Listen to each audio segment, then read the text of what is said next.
Hi and welcome to a very windy Wiltshire morning. This is the fourth video in the main family Automower challenge, and this week I'm going to talk to you, following on from the last video, about changing the blades. Now of course the big question is, when should you change the blade? And that depends entirely on, I guess, how much the mower's been mowing, the types of conditions it's mowing in, and if it catches anything with the blade to blunt it particularly. The mower I've had now is been running just over about 5 or 6 weeks, and if we have a look inside,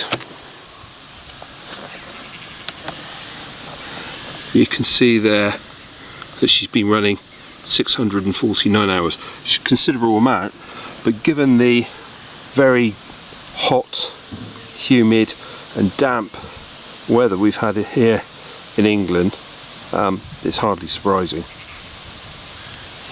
So I guess really the ultimate test for me is just to take a close look at your lawn, and the obvious sign that your lawn needs or the mower needs changing is you kind of like get these ripped pieces of grass at the end.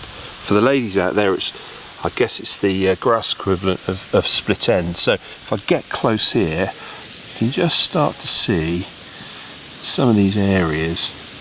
If I zoom in, you can just see the ends are ripped rather than cut. So it's quite an easy thing to do.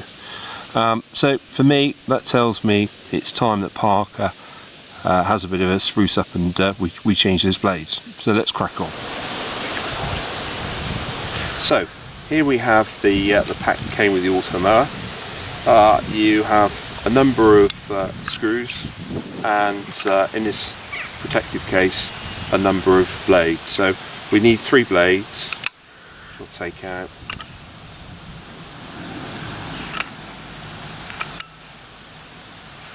Put the remainder away.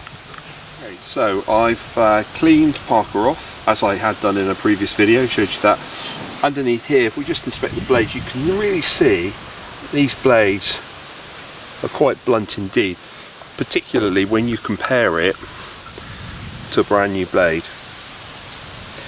So quickly just make the change and show you how to do that.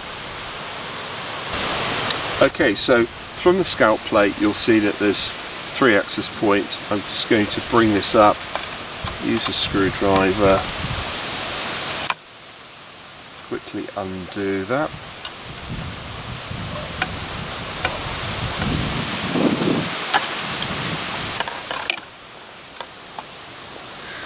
And there you can see just how worn that blade is.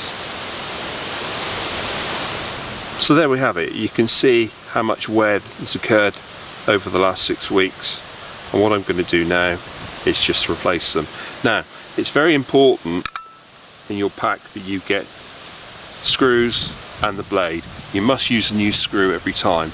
And the other thing to point out is at the top of the screw there's a bit of a flange, so it's important when you're screwing it in, it screws in and then the blade goes over the flange like so. Okay, so I'm using a magnetic screwdriver, helps enormously.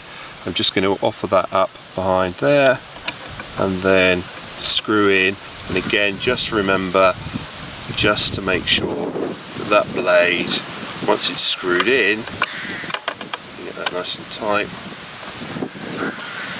runs freely on the flange. So I'll now go and do the other 2. So that's all 3 in, all 3 blades. I've just checked that they all swing nicely and they're not caught, which is good. So Parker's ready to go. So there we have it. Very quick and easy to change the blades. Hopefully it's given you a bit of an idea of what to look for, and I'll be back shortly with my next video. I'm going to be talking about some housing that I've created for Parker. So thanks for watching, and catch you next time.